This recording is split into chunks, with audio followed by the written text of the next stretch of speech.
Welcome to the League of Legends Champion Spotlight, featuring Blitzcrank, the great Steam Golem.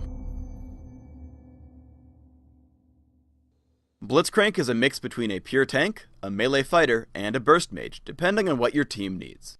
Overall, he excels at disruption, and literally grabbing free kills for your team. Blitzcrank's passive is Mana Barrier. When Blitzcrank gets low on health, he gains a temporary shield based off his current mana.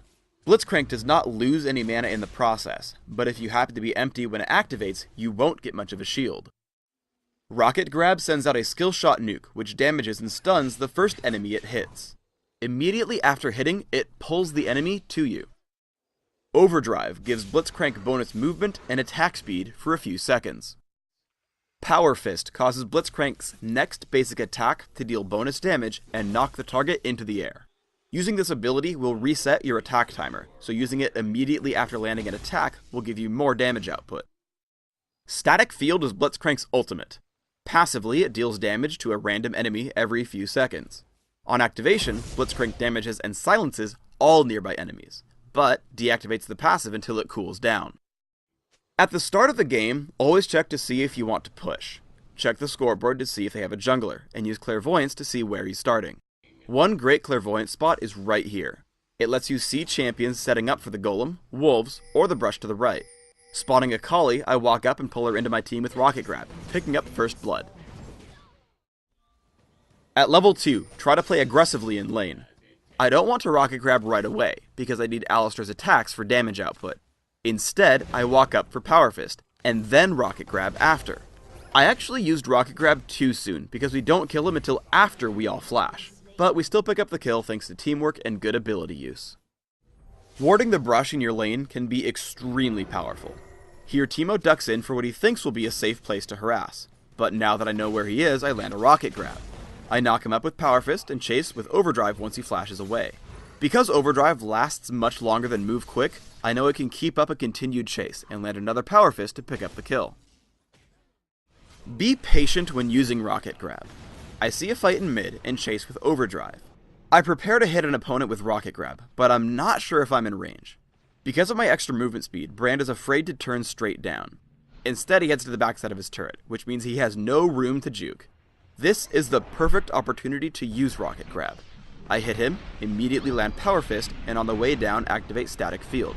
He basically has no chance to react and goes from full HP to death. In bottom lane, we push down a turret and start chasing a Kali toward her base. I flash to ensure I land Rocket Grab, which keeps her out of Twilight Shroud. Static Field and Power Fist keep her from retreating, while Alistar knocks her around. I run from Nocturne because I know he can kill me, but when he attacks Alistar, I turn back to disrupt his chase. Because of my cooldown reduction through runes, masteries, and items, I'm able to knock up Nocturne twice, letting Alistar live with just a sliver of health.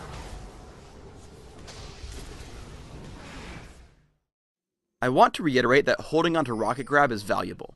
We try to catch Pantheon right at level 1 for an early first blood, so I flash in to take him down. Look how he flashes before I even finish casting Rocket Grab. If I had just waited half a second, I could have grabbed him after the flash and picked up the kill. We can see in a later fight that this tactic really works well against this Pantheon player. Right as I reach max range, he keeps walking back and forth hoping to juke me. Instead, I just walk farther and farther forward, landing the Rocket Grab even despite his flash. I see Pantheon and Wukong present themselves, so I grab one and unload, forcing him out of the fight. I make the mistake of trying to chase him, which gets me caught by everyone else. I knock up Master Yi and keep running, but as soon as Shen lands Shadow Dash, I know I can get the kill, so I Rocket Grab into Power Fist, taking him down. As Kennen chases me, I try to catch him around the corner with Power Fist, but my team picks up the kill anyway. Disruption is huge on Blitzcrank. I get into a teamfight late, but my position allows me to Rocket Grab Pantheon away from the battle, blocking him up for about half of it. I run in and pop Static Field because it will hit literally every member on the enemy team. Sure enough, we clean up 3 kills in a row. In another teamfight, I go for a Rocket Grab while standing on one of Teemo's mushrooms. I probably could have gone for Pantheon, so it was a mistake to grab Gallia. Thankfully, he does waste its ultimate, so the fight continues. Immediately, I head over to the most important target, Pantheon. I interrupt Heartseeker Strike with Power Fist, and lock him up with another Power Fist into Rocket Grab.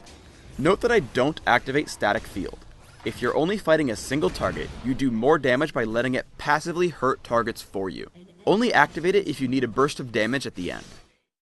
For runes, I take armor penetration marks, flat armor seals, flat cooldown reduction glyphs, and armor penetration quintessences. This setup allows me to deal tons of damage with Power Fist and Sheen, survive some harassment in lane, and general utility with cooldown reduction. My masteries are 0, 9, 21, taking pretty standard masteries, specifically improving clairvoyance and flash. I take 1 point in Rocket Grab at level 1, and leave it there until level 14. My first priority is to max Power Fist, with a point in Overdrive at level 3. Lowering the cooldown on Power Fist to use it multiple times per fight is extremely important. Maxing Overdrive second allows me to more easily chase down my enemies. For items, I open with a Sapphire Crystal and 2 health potions. Ionian Boots of Lucidity and Sheen are pretty much guaranteed buys right after. Depending on how the game is going, I'll add more offense with Trinity Force, magic defense with Banshee's Veil, or physical defense with Randuin's Omen. Finally, I end up grabbing more damage output with Infinity Edge and Bloodthirster. Thanks for tuning in to the Blitzcrank Champion Spotlight. Please subscribe to the Riot Games YouTube channel up top and leave us your thoughts in the comments below.